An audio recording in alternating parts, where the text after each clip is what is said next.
Donc, chers consoeurs, chers confrères, c'est un honneur de présenter le HDH aujourd'hui. Oui. Moi, je suis chirurgien à l'hôpital Necker et je travaille au HDH comme directeur médical depuis 2 ans.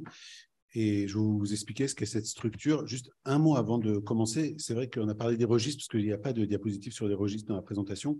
Il n'y a pas vraiment de politique nationale unifiée sur les registres aujourd'hui, même s'il y a beaucoup de travaux en cours. La situation était un peu similaire pour les entrepôts de données de santé il y a 2 ans, et depuis, il y a eu beaucoup de réflexions, et notamment de l'argent investi en quantité relativement importante au niveau national pour un soutien à moyen et long terme des entrepôts, et on espère travailler pour obtenir quelque chose de similaire pour les registres avec un soutien national fort et des perspectives d'accompagnement justement avec le hub. Alors, le Health Data Hub, qu'est-ce que c'est? C'est une structure publique qui a été créée en 2019 suite au rapport de Cédric Villani sur l'intelligence artificielle. Alors, c'était un rapport qui parlait des différents aspects de l'utilisation de l'intelligence artificielle dans la santé, mais autres aussi. Et dans ce rapport, il y avait l'idée que la réutilisation des données de santé était quelque chose de très important et de très riche en termes de perspectives d'amélioration des soins, d'amélioration de la gestion du système de santé. Et donc, le HDH a été créé suite aux réflexions suivant ce rapport. Et le rôle de HDH, c'est de favoriser et d'accompagner tous les projets liés à la réutilisation des données de santé, l'utilisation secondaire.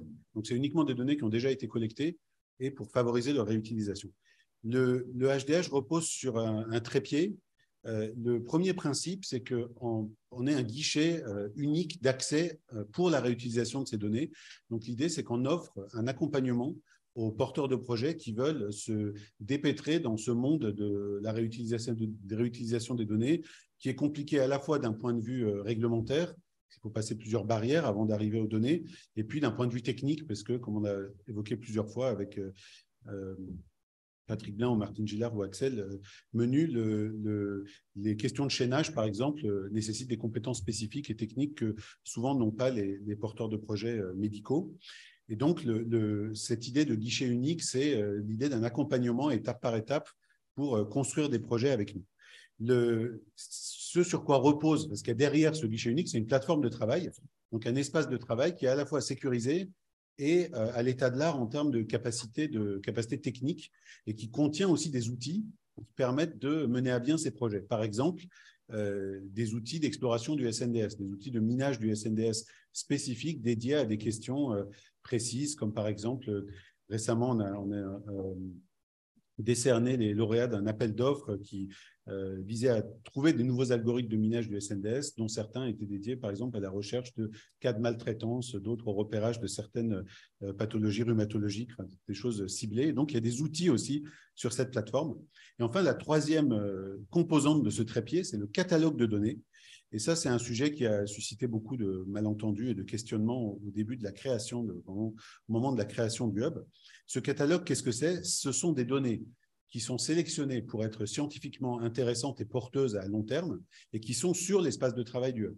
Donc, c'est à la fois quelque chose de très important parce que préparer ces données pour être chaînées au SNDS, faire tout le travail de réglementaire pour que ces données puissent être mises à disposition des utilisateurs, c'est un très gros travail qu'on fournit en interne pour créer ce catalogue, mais c'est à la fois quelque chose qui est en soi assez limité parce que c'est une sélection de base qui est diverse, certes, en termes de spécialité et de type de données, des données radio, des données qui viennent des urgences, des données de la BNDMR, mais qui n'est qu'un échantillon, en fait. Donc, mais on offre quand même, dans cet espace de travail, des données qui permettent de répondre à certaines questions et qui sont préparées pour être chaînées de manière optimale à ce fameux SNDS qu'on a déjà évoqué plusieurs fois.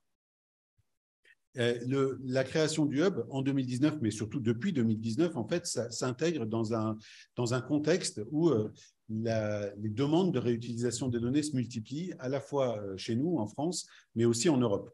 Il y a une constatation de l'augmentation des demandes d'accès aux données et une hausse des autorisations CNIL, comme vous voyez sur le premier versant à gauche. Il y a une prise de conscience des médecins en général, même parmi les spécialités les moins traditionnellement exposées à l'utilisation des données, de l'importance du travail sur les données. Et puis, avec la nouvelle réglementation sur les dispositifs médicaux, on est de plus en plus amené à travailler sur les données de validation. Et au niveau européen, en parallèle, il y a des initiatives, on va le voir plus tard, de création si vous voulez, d'équivalent de ce qu'on fait en France, d'équivalent de Health Data Hub, mais au niveau multinational européen. Alors, à quoi sert le HDH? La meilleure façon de le voir, c'est de prendre un exemple. Ça, c'est un projet qui a été mené à bien sur notre plateforme durant ces 3 dernières années. C'est un projet qui a été mené avec une start-up qui s'appelle Implicity et qui fait de l'analyse de signal pacemaker. Et donc, Implicity voulait améliorer son algorithme de prédiction d'événements cardiovasculaires graves. Et pour cela, Implicity avait besoin de chaîner des données issues des enregistrements pacemaker avec des données du SNDS qui informaient sur une augmentation de la fréquence de consultation médicale, une augmentation de la fréquence de la prise de certains médicaments et qui pouvaient indiquer un cheminement vers un événement grave et donc pouvait permettre à cette entreprise d'optimiser son algorithme de prédiction de ces événements et donc d'améliorer la prise en charge des patients. Ce chaînage, c'était un exercice technique difficile et donc il a bénéficié de l'accompagnement réglementaire du Health Data Hub, mais aussi de l'accompagnement technique de la mise en commun de ces données sur la plateforme, sur notre plateforme de travail. Et ça a permis, en utilisant les données de, comme vous voyez, 3 800 000 patients du SNDS, de procéder à cette amélioration de l'algorithme. Et ce type d'étude aujourd'hui n'est possible, on pourrait le dire de manière schématique, que sur la plateforme du Health Data Hub lorsqu'on veut mettre des données de différentes sources, par exemple de plusieurs CHU ou d'un registre, d'un entrepôt et du SNDS ensemble sur un même espace et de construire le chaînage. C'est les caractéristiques à la fois de sécurité et de capacité de calcul de notre plateforme qui permettent de faire ce type d'études. Donc ça, c'est un exemple d'études. Et depuis 3 ans, on en a mené d'autres. Le Health Data Hub s'est mis en place rapidement après la promulgation de la loi qui était sa loi constitutive en 2019. La plateforme a été construite, comme je vous l'ai dit. On est aujourd'hui une petite centaine de personnes, un peu moins de 100 personnes. On accompagne aussi quasiment une centaine de projets. On a des partenariats multiples. C'est une institution publique, donc on a des partenariats multiples avec d'autres institutions ministérielles, d'institutions de recherche. Et on a aussi un rôle dont je ne vous ai pas parlé, mais qui est un rôle, parce que je fais maintenant, en fait, de parler de la réutilisation des données auprès de différents publics, et notamment des publics qui vont des associations de patients jusqu'aux professionnels de santé, et de sensibiliser à la question de la réutilisation, des données. Donc, les projets qu'on accompagne sont à différents stades, et puis ils sont d'origines différentes. Donc, on a des projets qui viennent de soignants, des projets qui viennent d'institutions, d'établissements de santé, des projets qui viennent d'administration, d'organismes de recherche.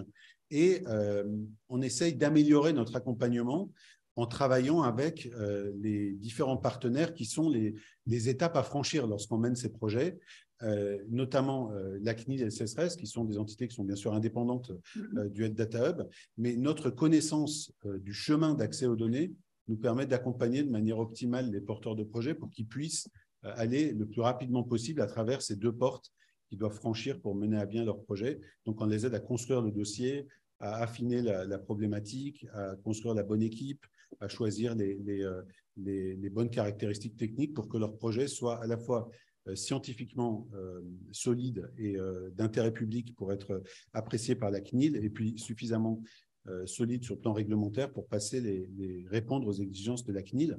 Et puis, on travaille aussi, bien sûr, avec la CNAM qui opère le SNDS pour qu'on puisse avancer sur notre partenariat. Et l'idée derrière le Health Data Hub, c'est aussi de favoriser d'une manière générale la collecte et la réutilisation des données. Je vais vous donner un seul exemple de ça. On a beaucoup d'actions à divers niveaux pour sensibiliser, mais aussi avoir une action dans ce monde de la réutilisation des données. Je vais vous parler uniquement du partenariat avec lié aux entrepôts de données de santé. Donc, comme je vous le disais au début, il y a encore 2 ans, il n'y avait pas vraiment de politique à grande échelle pour accompagner les entrepôts de données de santé. Nous, on considérait que ça faisait partie de notre mission de favoriser de contribuer à leur pérennisation et de favoriser leur création quand certains CHU ou grands établissements de santé n'en avaient pas. On a fait un état des lieux. On s'est aperçu qu'il y avait des CHU qui avaient des entrepôts très avancés, comme l'AP, d'autres qui avaient des projets solides de création d'entrepôts, mais pas encore d'entrepôts constitués comme l'APHM, que les porteurs des entrepôts étaient souvent très différents les uns des autres. Parfois, c'était une motivation administrative, l'entrepôt. Parfois, c'était porté par une spécialité. Parfois, c'était à visée de gestion des soins, parfois à visée de recherche ou d'amélioration de la prise en charge des patients. Et qu'il y avait très peu d'idées claires au sein des entrepôts de tout ce qui est modèle économique.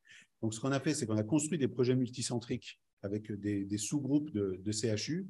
On a mis à l'épreuve ce que ça représentait de partager des données à l'échelle nationale entre différents entrepôts pour voir quelles étaient les forces et les faiblesses de chacun de nos partenaires. Et puis, grâce à ça, on a construit une sorte de doctrine de ce qu'on pensait être dans l'idéal les grandes étapes de mise en place d'un entrepôt, des perspectives d'interopérabilité dans les années à venir, pour qu'on puisse avoir une manière de faire dans la construction des entrepôts de données de santé à l'échelle nationale.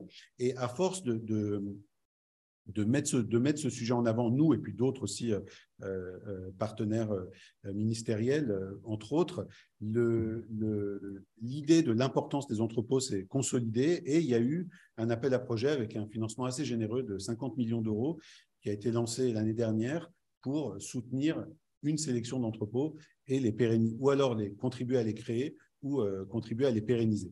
Donc, ce qui a été fait avec les entrepôts va très probablement avoir une action sœur et parallèle pour les registres, j'espère, dans les 18 mois à venir, avec une manière de faire un peu identique.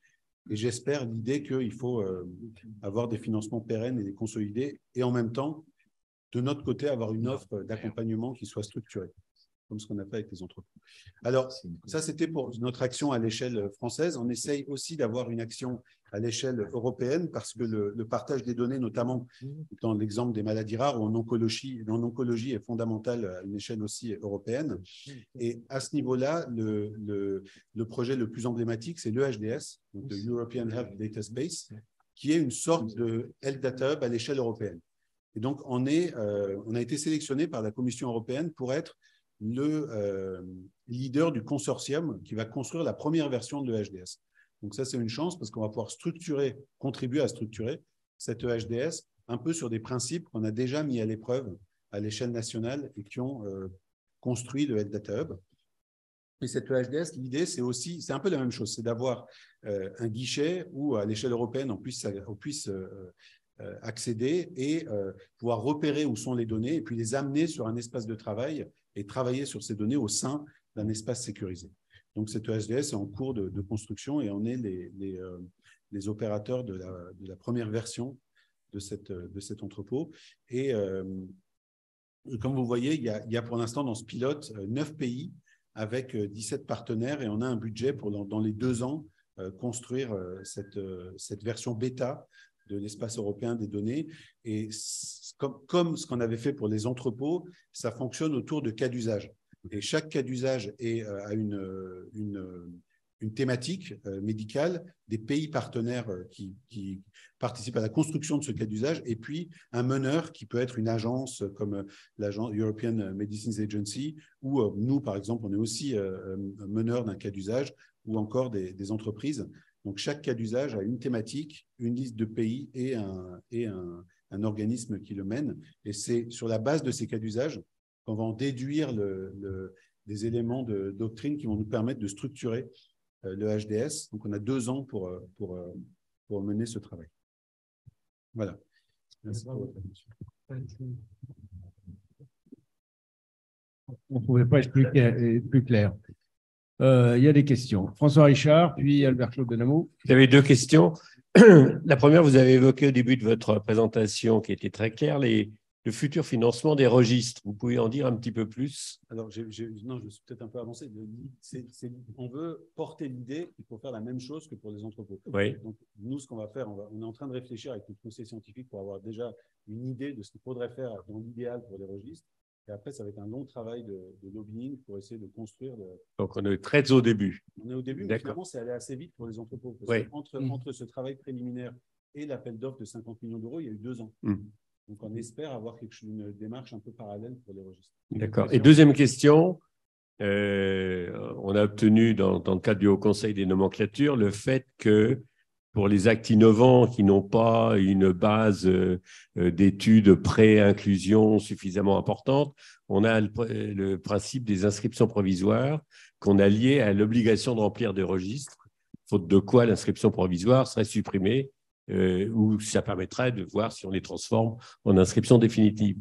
Donc, sur le plan pratique, on va auprès de différentes sociétés savantes ou CNP qui vont proposer des actes innovants, leur dire, bien, votre acte va être en inscription provisoire sur 3 ans, par exemple, avec construction d'un registre qui peut se mettre dans le cadre, dans certains cadres.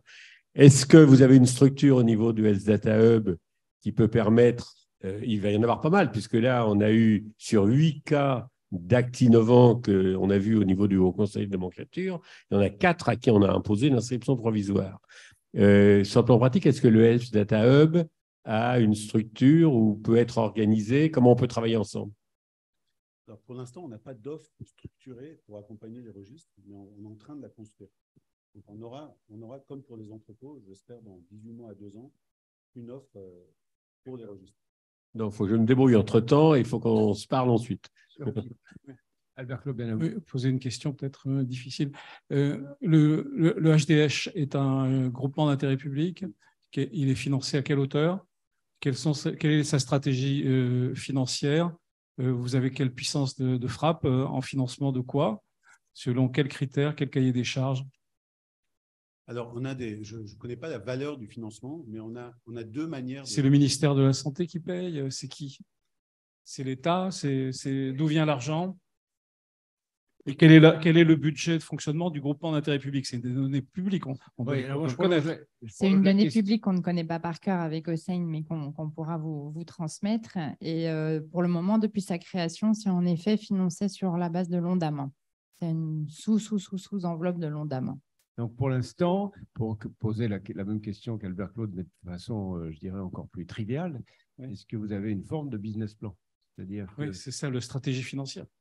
Non, mais de business plan, c'est-à-dire qu'il y a d'un côté, il y a des entrées et des sorties, vous avez des clients.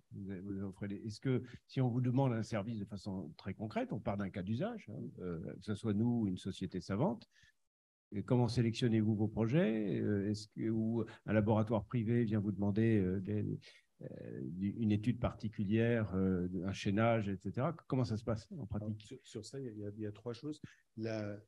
Il y a plusieurs moyens de bénéficier de l'accompagnement du Hub pour des projets. Il y a des appels d'offres qui sont ouverts, des appels à projets. Oui. Alors, les premiers qui ont été ouverts étaient très vastes et les prochains vont être de plus en plus thématiques. Donc, on a une idée de faire des appels d'offres plus ciblés, notamment sur la prévention, par exemple. Donc, on va dédier un budget à l'accompagnement de projets qui vont être sélectionnés après la publication de cet appel d'offres. Et puis, il y a aussi une stratégie globale du Hub qui est définie chaque année avec des actes. On peut aussi sélectionner des projets qui nous semblent être particulièrement stratégiques ou choisir des partenariats qui nous semblent être particulièrement stratégiques. Et par contre, pour ce qui est de business plan, comme vous disiez, ça c'est un sujet plus sensible. La valorisation de la réutilisation des données, c'est quelque chose qui n'est pas encore formalisé. Ouais. Par contre, une offre de service peut être offerte en termes d'accompagnement. Par contre, la valeur elle-même des données, ça, c'est quelque chose qui n'est pas formalisé. Puisque rien n'est gratuit. Dans ce bas monde, vous allez, vu la qualité de ce que vous présentez, vous allez être contacté, vous allez multiplier les demandes, finalement, nécessité vraisemblablement de recrutement, donc d'augmentation des coûts, etc. Enfin, on rentre dans une économie naturelle, je dirais. Par contre, il y a une idée un peu fondatrice du Hub qui peut être un peu vue comme controversée, c'est que si un projet porté par une structure privée est jugée d'intérêt public, elle peut être accompagnée tout comme un projet porté par un partenaire public. En micro-complément, est-ce que vous faites partie du plan France 2030? Est-ce que les 7 milliards destinés à l'AIS, au projet mené par l'AIS, vous allez en faire partie? Est-ce que justement le financement des registres sur l'innovation, quelque chose dont on a vu que Mme Gillard dit que zéro argent public, est-ce que ce n'est pas quelque chose qu'il faut absolument creuser tout de suite? Alors nous, ce qu'on peut faire comme structure de lobbying, entre guillemets, c'est de faire en sorte que la question de la réutilisation des données soit plus prise en compte dans l'attribution de cet argent. C'est ça qu'on essaie de faire. Oui, c'est intéressant. C'est un modèle absolument. Il y avait, je pense, une question de Hubert Joannet. Non, je pense. Non, pardon, ben c'est terminé. Merci, c'était une clarté limpide et particulièrement intéressant et ouvert sur l'avenir.